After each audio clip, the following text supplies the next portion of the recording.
Zoom India में आपका स्वागत है। इस वक्त हमारी मौजूदगी परिहार में है और हमारे साथ कारी शोएब साहब हैं, इस वक्त हमारे साथ है। सर, आप आए, क्या लग रहा है, कितना माहौल बदल सकता है आप लोग आने से? माहौल बदला हुआ है। यहाँ पूरा बिहार राजदमय है, महागठबंधनमय है।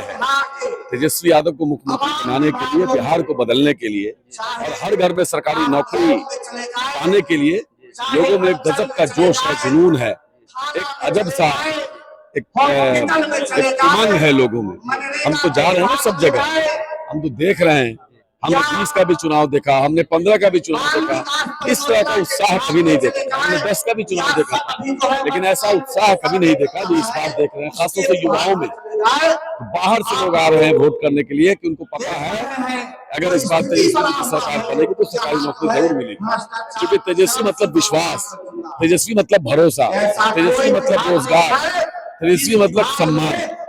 सर, तो अमित शाह बार बार आप पे ये आरोप लगा रहे हैं कि अगर तेजस्वी सरकार आएगी तो जंगल रास्ते से लौट आएगा। इसलिए कि उन्होंने कुछ किया नहीं, फेलियर है। अगर वो कुछ काम किए होते तो वो अपने काम को गिनाते, तो इसलिए वो कुछ बोल नहीं रहे हैं।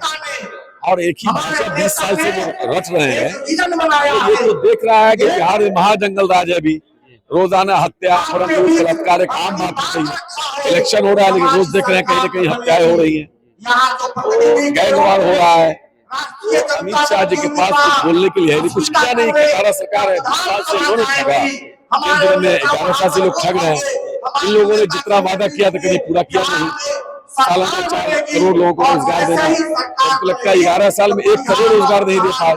सालाना 4 करोड़ का वादा किया था। कई स्टेट पे चुनाव हुआ, 500 का सिलेंडर का वादा किया, कहीं कोई वादा पूरा नहीं हुआ। महंगाई चरम पे है, पेट्रोल डीजल की कीमत आसमान छू रही। उनके पास बोलने के लिए कुछ है नहीं, इसलिए फालतू की बात बोलते हैं। जनता इस पर ध्यान नहीं दे, जनता उनका इलाज करे। राजद को लेकर जब भी मुस्लिम की बात होती है तो लोग आपकी तरफ देखते हैं कि कारी साहब को इतने बड़े ओहदे पे दिया गया, लेकिन जब सीट बंटवारा होता है तो लोगों को लेकर तो नाराजगी होती है कि मुस्लिम को और सीट मिलनी चाहिए। क्या कहेंगे? मुसलमानों की सीट कहाँ क्यों मिली? जो लोग नैरेटिव फैला रहे हैं वो IT सेल भाजपा के नैरेटिव फैला रहे हैं, झूठ। और भाजपा के जो बी टीम है वो इस तरह का नैरेटिव फैला रहे हैं कि इस तरह का नैरेटिव फैला रहे हैं तो उसमें कोई फंसने वाला नहीं।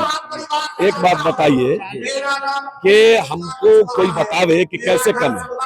बिहार में 243 सीट है, 243 सीट में 38 सीट जो है दलित समाज के लिए रिजर्व है। उसके बाद जो है 2 सीट आदिवासी भाई के लिए है, तो 40 सीट तो रिजर्व हो गया। इस पर मुसलमानों का कोई क्लेम है ही नहीं, इस पर संवैधानिक अधिकार ही नहीं है। संविधान ने हमको हक ही नहीं दिया है, वो हमारे भाइयों का, और हम उसमें किसी तरह का छेड़छाड़ करना भी नहीं चाहते क्योंकि वो हमारा दलित भाई है। हम लोग उसको आगे बढ़ाने के लिए इस देश का मुसलमान दलितों की लड़ाई में सबसे आगे रहता है, दलितों के साथ खड़ा होता है। बच गया 203 सीट। 203 सीट में हमारा क्लेम है। 203 सीट में से 30 सीट महागठबंधन ने मुसलमानों को दिया है।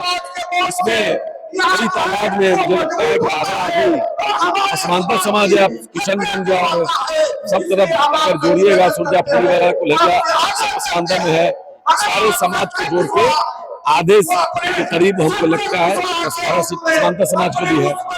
तो सवाल ये है कि 30 सीट का मतलब 15% का हिस्सेदारी मिली है। कहाँ कम है?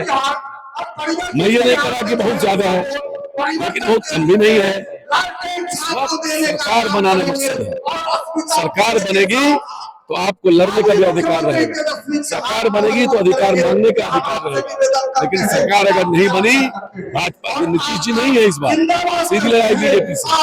अगर भाजपा की सरकार यहाँ बन गई तो फिर आप तो अधिकार मांगने लायक में नहीं रहिएगा, खुला गाली बोलता है। इसलिए इस देश में हमारे मतलब हिंदू भाई जो है, इनको सैल्यूट करता हूं जिन्होंने भाजपा के इस गंदी चाल को समझा और यहाँ आपसी भाईचारा जो हिंदुस्तान की खूबसूरती है उसको बनाए रखा हुआ है। सभी सेकुलर समाज के लोग, हिंदू मुसलमान, सब लोग मिल करके इस देश के संविधान को बचाने की लड़ाई लड़ रहे हैं और बिहार जो है सबसे बड़ी लड़ाई होगी। तो इसलिए मैं कहना चाहता हूँ, न हिंदू बनेगा न मुसलमान बनेगा, जो इंसान की औलाद है वो इंसान बनेगा। तो कोई यहाँ कोई भेदभाव नहीं है, सब लोग मिलजुल करके भारत के संविधान को बचाएंगे। और कारी शोएब आपका भाई है, बताइए आपकी लड़ाई लड़ने में मैं कोई कमजोरी कर रहा हूँ या हमारे नेता ने कभी रोका? हमारे नेता ने मेरे कहने पर हमने उनको बताया कि 3 साल से मदरसा के असातिज़ा को तनख्वाह नहीं मिल रही है। उन्होंने उस वक्त नीतीश कुमार जी से बात करके कह करके और तनख्वाह चालू करवाया। उर्दू अनुवादक की बहाली हुई है, सहायक अनुवादक की बहाली हुई है। उस वक्त भी तेजस्वी जी ने लड़ाई लड़ा और मैंने लड़ाई लड़ा बार बार विधानसभा में। आपने देखा होगा, लोगों ने देखा होगा, चाहे कब्रिस्तान का मामला हो, फुलपरास में यही संजय झा ने सारे के सारे लोगों को, इसी संजय झा जी ने वहां कब्रिस्तान में एक हॉस्टल बना रहे थे, सरकारी हॉस्टल, तो मुझे पता चला वहां कंकाल निकल रहा था जो न्यों खना रहा था। मैं वहां जाके लड़ाई लड़ने का काम किया, से फोन कराया, डीएमएसपी से बात करके, और तमाम मुसलमान जो वहाँ गरीब मुसलमान थे, पसमानदा मुसलमान थे, उन पर झूठा केस कर दिया। सब लोग गांव छोड़ के भागे हुए थे। उन सारे लोगों पर से केस मैंने वापस करवाने का काम किया, कब्रिस्तान को बचाने का काम किया। इसलिए आप तमाम लोगों से मैं गुजारिश करना चाहता हूँ आपके माध्यम से कि आपकी लड़ाई राष्ट्रीय जनता दल मजबूती से लड़ती है और लड़ती रहेगी। और हिस्सेदारी की जहां तक बात है, सबसे ज्यादा एमएलसी राष्ट्रीय जनता दल में है मुसलमान। 10 एमएलसी है, 10 में से 4 मुसलमान, 40% की हिस्सेदारी हो गई। 4 राज्यसभा है, 1 राज्यसभा है, 2 से 1 हुए, 25% की हिस्सेदारी है, पहले 40%। उसके अलावा राष्ट्रीय जनता दल का राष्ट्रीय अध्यक्ष आदरणीय लालू प्रसाद यादव सबसे बड़ा नाम, उसके बाद सेकंड नंबर में अब्दुल सिद्दीकी जो मुसलमान है, और संगठन में भी बहुत सारी जिम्मेदारी दी गई। 17 महीने की सरकार बनी थी, आयोग का गठन हुआ, उसमें 40% मुसलमानों को हिस्सेदारी दी गई थी। इसलिए ये नैरेटिव में नहीं फंसना है।